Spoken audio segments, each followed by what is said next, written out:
It had been so long since Madison appeared in one of her own dreams, she'd forgotten how it felt. She walked down a long corridor of flames. Though the heat blasted her skin, it didn't burn her. She continued her path until she came to a door. The scent of burned wood and sulfur encased her senses, but she couldn't stop. She had to know how to reach the woman who called to her. Tiffany Calloway, the latest victim of a madman.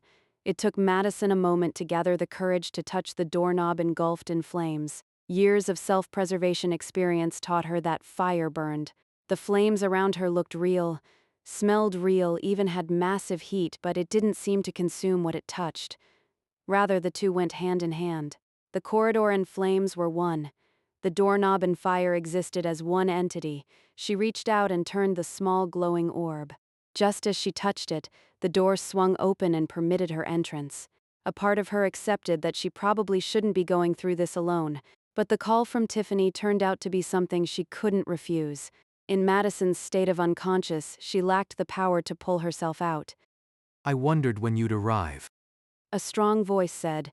Madison stared at the man who had haunted her dreams. The man who tortured women for kicks and killed them just to feast on the fear they exuded when they begged for their lives. She knew his name and knew that he'd set her up. She'd walked right into the dream trap. Where is Tiffany? Madison asked, undeterred by his presence. All in due time. Do you enjoy hell, Dreamwalker? He asked. His grin showed broken teeth and blackened gums. The hairs on his head swayed with the dance of the flames around them. His eyes chilled her to the bone.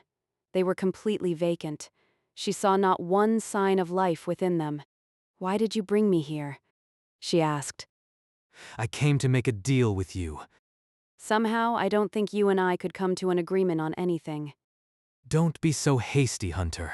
I may just let you save our damsel in distress. She's far too submissive for my tastes, not an ounce of fight in her.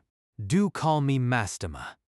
He sounded disappointed, and it made Madison's stomach tense with unease.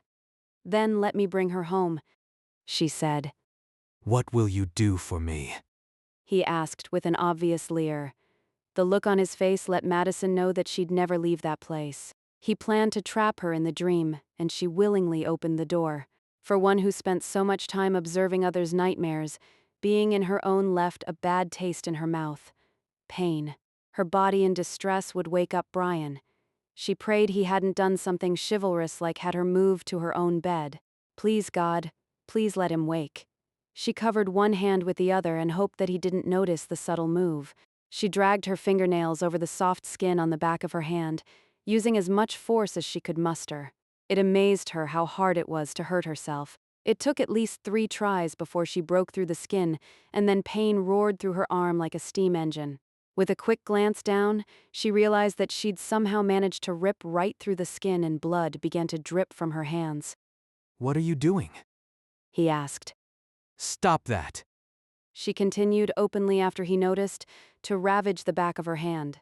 Tears spring from her eye as she raked her hand over and prayed with all her heart that Brian would rescue her once more.